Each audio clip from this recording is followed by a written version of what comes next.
year ago, I said, part 1, part 2 is coming soon. And finally, here it is. So last time I talked about my schedule. This is what I ended up coming up with. Start every day with spelling, cursive, and grammar, alternate a couple of them. While my bigger girls are doing spelling and grammar, which they can do on their own, I would read with my kindergartner or pre-kindergartner. And then a couple days a week I have Latin, 3 days a week I have math, Mondays are literature, poetry, arts, crafts, and music days, and Fridays are a little bit different. It worked for a while, but as with all schedules, it ended up not working. We had to cut things out. We weren't keeping up until the end of the year. The last month, I've been very proud of where we've gone. Here's why. For one, we rearranged the schoolroom again so that the desk is over here and the board is up here. That gives lots of space down here to sit. The first way I had arranged the classroom, impractical. Next thing we did was we got back on track with calendar time and song time. I quickly realized that none of the school days were going to go well unless I had a transition period between going from breakfast to going into the school day, especially song time. Having everyone unify themselves with the same song, doing hand motions and body movements is very helpful for getting everyone focused. Another thing I did was to slow down on the Latin. One of the things that happened that I could have rectified, but didn't, is that I lost the DVD for Latin. That made it much more difficult for me and the children. So what we ended up doing was a lot of flashcards and just vocabulary review.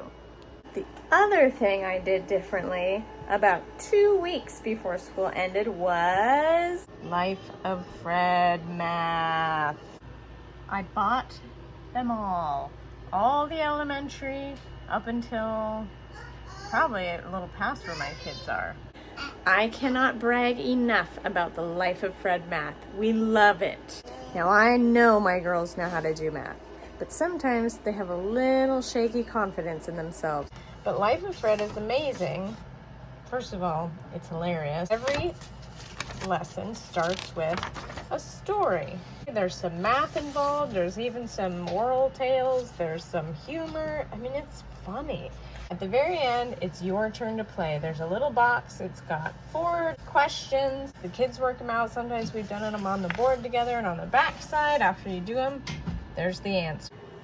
When I was using Saxon math and then rod and staff math, it was a drag. It is straightforward and traditional in that you write all kinds of facts and drills and whatnot down.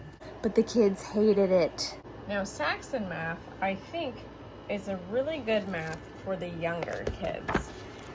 It's got a lot of practice sheets. They're not too difficult. It's even somewhat fun. And they use a lot of manipulatives. But here's my hang up with Saxon math. It takes too long and it's scatterbrained. One day you'll be doing story problems using pennies. The next you're identifying time. And the next you're identifying ordinal position to the 4th. What? I do like Saxon math because it's got a lot of hands-on manipulatives. So, start with Saxon math, but don't stay in Saxon math. Or just use the manipulatives for Saxon math. But this, I love. It even says why. Why choose Fred? It's fun, comprehensive, motivating, durable, clearly written, and cheap.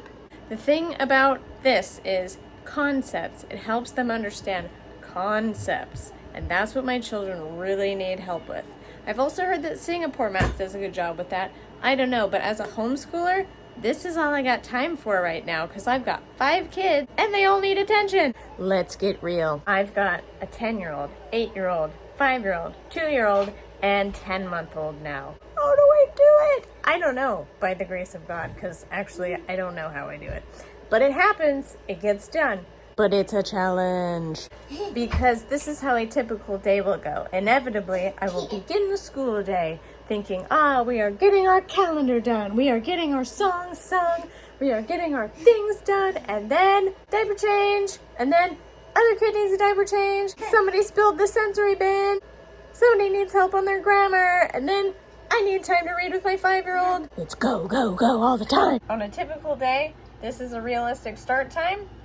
This is a realistic ending time. Sometimes we go later, sometimes we start earlier. It all depends. Overall, this was the most challenging year I have yet been through, homeschooling, because of the number of people and their age ranges. It's so wide that it was really difficult. It's very hard to try to get a 10-year-old set up for success while you're changing 2 kids' diapers. So that was difficult. Also, my middle daughter, I felt so bad for her some days because we would sit down and read, and every time we would sit down and read, I need help, Mom. I need help, Mom. I need a diaper change. I pooped. That poor girl probably knows how to read better than any of them thus far because she's had constant interruptions.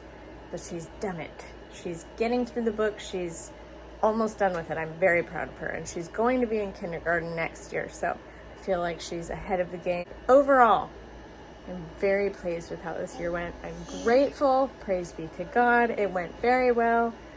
That's all I got. Thank you for subscribing and forgive me for not making this video sooner. I would love to make more than 1 or 2 videos a year. But God bless you on your homeschooling journey.